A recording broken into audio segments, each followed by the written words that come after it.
Halo bosku, jumpa lagi dengan channel Masno22. Sebelum lanjut ceritanya jangan lupa subscribe, like, satu lagi jangan di-skip nontonnya ya. Terima kasih. Saat telapak tangan wanita itu menyentuh formasi di pintu masuk gua, seluruh formasi mulai bergetar. Seiring dengan guncangan hebat pada formasi yang menutup pintu masuk gua mulai terbuka perlahan. Ini mengejutkan Chen Ping. Tanda di telapak tangan wanita ini begitu kuat. Formasi ini tidak dipatahkan secara paksa, tetapi retak secara langsung. Meskipun Chen Ping juga dapat memecahkan formasi ini, itu akan memakan waktu dan tidak akan secepat itu. Chen Ping menjadi sangat penasaran dengan identitas wanita itu saat ini. Sekarang tampaknya pihak lain jelas-jelas tidak terlihat seperti anggota dari Demon Ceiling Alliance. Saat formasinya rusak, wanita itu menarik telapak tangannya dengan rune, lalu melihat sekeliling dan berkata, formasinya telah rusak. Siapapun yang ingin masuk bisa muncul. Tidak perlu licik. Setelah mengatakan itu, wanita itu melambaikan telapak tangannya dengan ringan, dan semua orang merasakan angin sepoi-sepoi bertiup di wajah mereka. Setiap orang yang menyembunyikan auranya langsung terekspos. Melihat aura mereka terekspos, orang-orang ini tidak bisa lagi bersembunyi, jadi mereka muncul satu demi satu, totalnya ada lusinan. Namun, orang-orang ini jelas tidak berasal dari kekuatan yang sama. Beberapa orang terkejut saat bertemu, yang membuktikan bahwa satu sama lain tidak mengetahui keberadaan satu sama lain. Semuanya, kalian pasti juga ingin masuk ke dalam gua ini, tapi ada formasi yang menghalanginya, jadi kalian tidak bisa masuk. Sekarang aku telah menghancurkan formasi, jika ada di antara kalian yang ingin masuk, kalian harus menyerahkan 100.000 batu spiritual. Jika Anda tidak membayar biayanya, pelanggar akan dibunuh tanpa ampun. Suara wanita itu sangat lembut, tapi mengandung niat membunuh yang tidak salah lagi. Semua orang saling memandang, sedikit bingung. Bagaimanapun, wilayah timur adalah tanah tandus. Mengeluarkan 100.000 batu roh sekaligus bukanlah jumlah yang kecil. Peninggalan ini adalah peninggalan zaman dahulu dan bukan milik keluargamu. Mengapa kami harus membayarnya? Pada saat ini, seorang biksu bertanya dengan perasaan tidak puas. Karena aku membuka formasi. Jika kamu ingin masuk, buka sendiri formasinya dan aku tidak akan pernah menghentikanmu. Wanita itu menghitung dengan lambat. Biksu itu membuka mulutnya, tapi tidak tahu harus menjawab apa. Lagi pula, jika dia bisa menghancurkan formasi, dia tidak akan menunggu sampai sekarang, dia akan masuk dahulu kala. Bahkan jika kamu menerobos formasi, 100.000 batu roh terlalu banyak, dan banyak dari kita tidak bisa mengeluarkannya. Bisakah kamu meminta lebih sedikit, atau biarkan kami masuk dan menunggu sampai kami menemukan harta karun di dalam untuk membayar 100.000 batu spiritual? Beberapa orang juga mulai berbicara, mengatakan bahwa 100.000 batu roh itu terlalu banyak. Jika kamu mengeluarkan 100.000 batu roh dan masuk, jika kamu tidak bisa mengeluarkannya, maka kamu boleh tetap di luar. Apa yang kamu lakukan, ibu mertua? Pada saat ini, kata tetua Zuo yang buta tajam. Bagaimana kamu bisa bicara? Kami tidak akan menerimanya, tapi kami tetap bersikeras untuk masuk. Beraninya kamu. Beberapa biksu tidak puas dan menentang sesepuh Zuo yang buta, tetapi sebelum dia bisa menyelesaikan kata-katanya, dia melihat kilatan cahaya dingin. Kepala biksu itu terbang dalam sekejap, dan dia tidak bisa mati lagi. Anda harus tahu bahwa mereka yang dapat menemukan tempat ini bukanlah biksu biasa, kebanyakan dari mereka berada di alam kesengsaraan tingkat ke-7 atau ke-8. Sekarang dia dibunuh oleh tetua buta Zuo dengan satu pedang.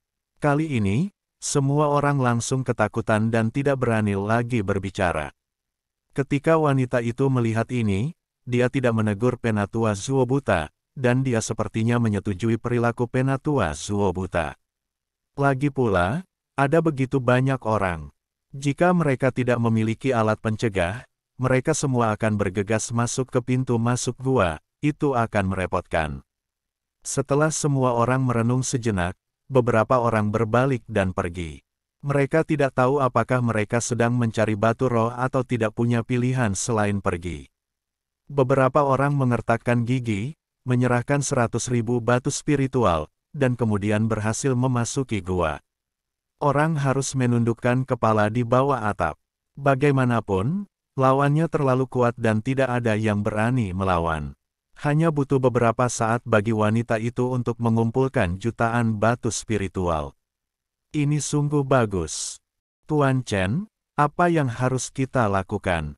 Zhu Qingxiu memandang Chen Ping dan bertanya. Lagi pula, mereka tidak punya banyak batu spiritual untuk dibagikan.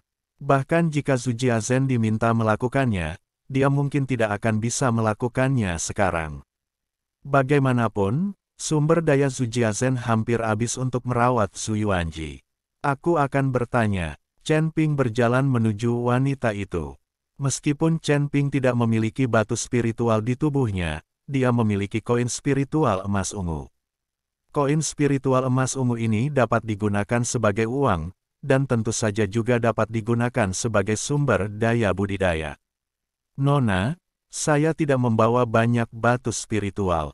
Saya ingin tahu apakah saya bisa menggunakan koin spiritual emas ungu saja. Chen Ping bertanya pada wanita itu. Tentu saja. Setelah wanita itu selesai berbicara, dia mengulurkan tangannya ke arah Chen Ping. Chen Ping langsung mengembalikan koin roh emas ungu yang diberikan wanita itu padanya. Wanita itu memegang koin roh emas ungu dan tersenyum tipis dan berkata, "Kamu boleh masuk. Aku memberimu koin roh emas ungu ini hanya untuk memberimu kesempatan untuk masuk. Lagi pula, orang-orangku bersikap kasar padamu sekarang." Chen Ping tertegun sejenak, lalu dia tersenyum pahit dan berkata, "Lalu mengapa kamu repot-repot memberiku koin roh emas ungu? Biarkan aku masuk secara gratis. Tidak apa-apa, ini aturan, dan aturan tidak bisa dilanggar." Wanita itu menggelengkan kepalanya. Chen Ping tidak bisa menahan tawa. Dia merasa wanita ini cukup manis, sedikit keras kepala dalam kelucuannya. Lalu kedua temanku. Chen Ping menunjuk ke arah Ji Yun dan mengikuti Zhu Qingxiu. Perlakukan semua orang secara setara, 100.000 batu roh, atau jumlah yang setara dengan koin roh emas ungu. Wanita itu berbicara, "Yah, kuharap perjalanan ke medan perang para dewa dan iblis ini bisa mendapatkan kembali harga tiketnya." Chen Ping tersenyum dan mengeluarkan 2 kantong lagi koin roh emas ungu dari cincin penyimpanan. Melihat Chen Ping dengan santai mengeluarkan 2 kantong koin roh emas ungu, ekspresi wanita itu jelas tercengang. Lagi pula, orang yang bisa mengeluarkan begitu banyak koin roh emas ungu dengan begitu saja pastinya bukan orang biasa. Wanita itu mengambil koin roh emas ungu dan kemudian bertanya, "Bolehkah saya bertanya apa yang saya sebut rekan Tao ini?" Chen Ping. Chen Ping langsung menyebut namanya. Sekarang dia tahu bahwa pihak lain bukan dari Demon Ceiling Alliance. Chen Ping tidak perlu menyembunyikan identitasnya. Benar saja, ketika wanita itu mendengar kata Chen Ping, ekspresinya tidak berubah. Sepertinya dia tidak mengenal Chen Ping, dan dia tidak tahu tentang pengejaran aliansi penyegel iblis 100 tahun terhadap Chen Ping. Melihat ekspresi wanita itu, Chen Ping akhirnya menghela nafas lega. Wanita itu bukan dari Demon Ceiling Alliance, dan dia tidak tahu tentang urusannya sendiri. Dengan cara ini, Chen Ping akan relatif lebih aman di medan perang para dewa dan setan. "Namaku Lin Keting, mereka semua memanggilku Xiao Ting." Wanita itu mengikuti Chen Ping dan memperkenalkan dirinya. Merindukan, penatua buta kanan membuka mulutnya untuk mengingatkan Lin Keting sesuatu. Tetapi Lin Keting memelototinya dan mengembalikan kata-katanya lagi. "Nona Lin, sampai jumpa lagi. Sampai jumpa di medan perang antara dewa dan iblis." Setelah Chen Ping selesai berbicara, dia hendak membawa Ji Yun dan Zhu Qingxiu ke pintu masuk gua. Tapi saat dia berbalik, Lin Keting tiba-tiba memanggilnya, "Tunggu sebentar. Apakah ada hal lain yang terjadi, Nona Lin?" Chen Ping memandang Lin Keting dengan heran dan bertanya, Kamu baru saja mengatakan medan perang antara dewa dan iblis. Bagaimana kamu tahu ini bukanlah reruntuhan, tapi medan perang antara dewa dan iblis? Saat itulah Lin Keting bereaksi. Anda tahu, semua orang salah mengira tempat ini adalah reruntuhan kuno, tetapi hanya Chen Ping yang mengatakan itu adalah medan perang antara dewa dan iblis. Apa sulitnya ini? Aura medan perang antara dewa dan iblis telah bocor. Tentu saja aku mengetahuinya. Dan ini bukan medan perang pertama antara dewa dan iblis yang saya masuki, jadi saya bisa mendeteksinya. Setelah Chen Ping selesai berbicara, dia berbalik dan berjalan ke dalam gua bersama Ji Yun dan Zhu Qingxiu, mengabaikan Lin Keting. Lin Keting menatap punggung Chen Ping, ekspresinya menjadi serius. Nona, ada yang salah dengan anak ini. Dia jelas berada di alam kesengsaraan tingkat ke-7, tetapi temperamennya tidak sesuai dengan levelnya. Penatua Zuo Xiang baru saja mengambil tindakan. Jika dia adalah biksu tingkat 7 biasa di alam kesengsaraan, dia akan ketakutan setengah mati. Tetapi orang ini tidak hanya tidak takut, dia benar-benar mengaktifkan kekuatan magis perlindungan tubuh di sejenak. Juga, dia baru saja mengeluarkan begitu banyak koin spiritual emas ungu. Dia jelas bukan biksu biasa. Saya harap Nona lebih berhati-hati terhadap orang ini. Tanda tanya petik 2. Lin Keting memutar matanya ke arah tetua buta di sebelah kanan dan berkata dengan marah, "Saya buta, tidak bisakah saya melihat?" Penatua buta itu mengingatkan dengan suara rendah. Ketika tetua buta melihat ini, dia sangat ketakutan sehingga dia tidak berani berbicara. Alasan mengapa Lin Keting memiliki sikap buruk terhadap para tetua buta di kiri dan kanannya adalah karena kedua orang ini telah memata-matai dia sebelumnya. Meskipun dia tidak melihat apa-apa, Lin Keting masih mengkhawatirkannya.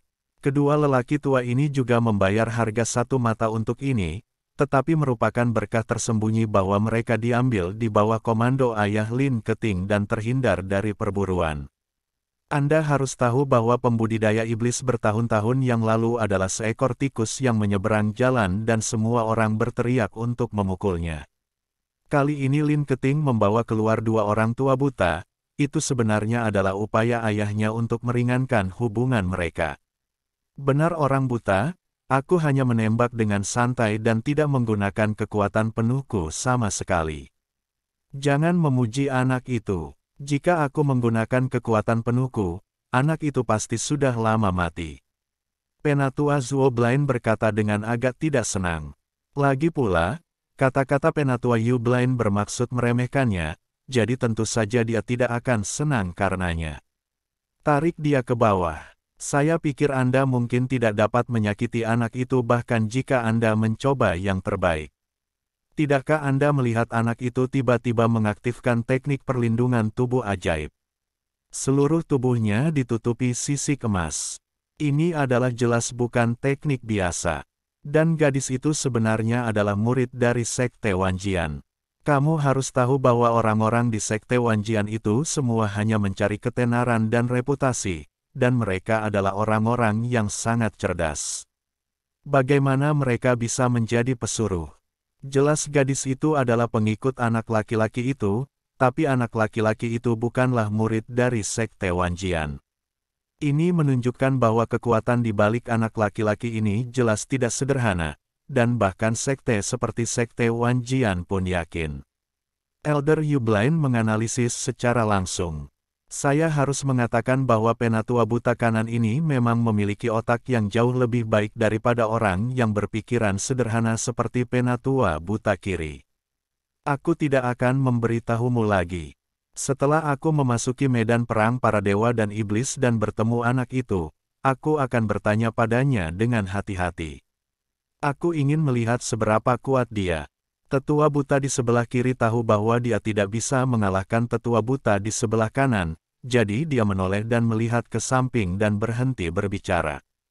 Kamu tidak boleh memasuki medan perang para dewa dan iblis. Jika ada konflik di medan perang para dewa dan iblis, siapa yang akan mengurus semua masalah ini untukmu? Lin Keting melirik ke arah Penatua Zuo Blind, dan kemudian melanjutkan, bawa beberapa orang untuk berjaga di sini. Mereka yang tidak menyerahkan batu roh, jangan biarkan mereka masuk. Kalau ada yang menerobos dengan paksa, jangan sopan, tapi ingatlah bahwa kamu tidak boleh menyakiti nyawa orang lain tanpa alasan. Jika ayahku mengetahuinya, dia pasti akan dihukum. Kamu tidak boleh memberitahu ayahku tentang kejadian hari ini. Dia memiliki hati bodhisattva dan tidak bisa melakukan hal-hal besar.